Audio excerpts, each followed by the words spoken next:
My eyes turn to spaces hung low by underground mistakes. In moments of stress, the pit in your throat always stands out. My eyes turn to movies where the protagonist doesn't die in the end.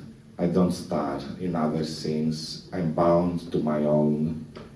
They say happy birthday to you and you understand that time is almost winning. Remember your urge to grow up. We didn't know back then that the streets would be scary, that future only asks you to be responsible and lucky, that people would fight for big TVs and iPhones on Black Fridays. We didn't know that the success in life would depend on followers and likes instead of love and friendships. My eyes turn to moments when I shouldn't cry. As you grow older, you smile less to keep nostalgia alive. I love you, little self of mine. I always loved you. I always felt less than I could feel for someone I would take down my underwear for.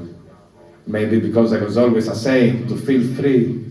Maybe because I was always afraid to face dim hopes for something I was ready to see clearly. When I talk about love, I surpass myself. Not because I feel ugly, but because I feel excessive at the moment I surrender. My eyes turn to the seeds of an unwashed day. A day when I was moved a little more than acceptable. An imperfection that I didn't want to embrace, even though I knew it was my vote for the next 4 years. Years have passed and I still remember the sound of your voice. The greatest irony, a chronic illness labeled deadly even though I knew I wouldn't die. When I die, I know I won't exist.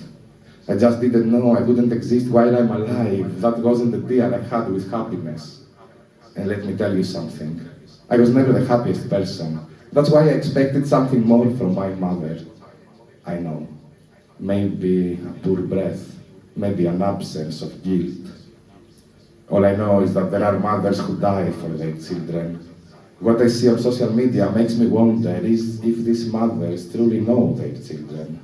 I wonder if these mothers would put a life jacket on their children, if they knew they would live to become something other than their fathers wanted them to be. My eyes turn to truths that I cannot say, to phone numbers that I deleted the messages to be declared innocent in courts of unseen pleasure. My eyes turn to blood-stained corners, to periods of uncontrolled poetry, to cracked verses, and mothball stories, you know. There is a breath that I know will be my last. But before I take it, I wish I had a second choice, like the hours I have left to be with the one that I want. Happy birthday.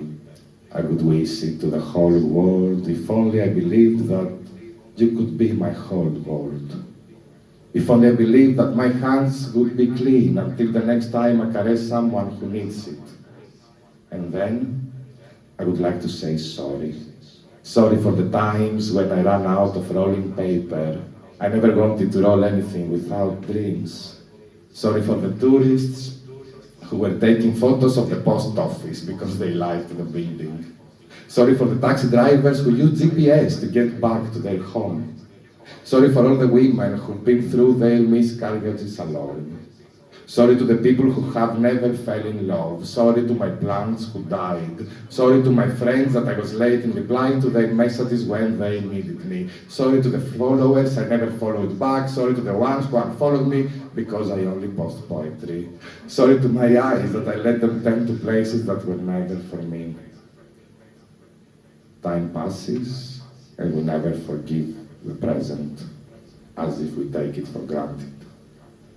When we are young, all we care is growing up, to escape something we don't know, we don't even imagine.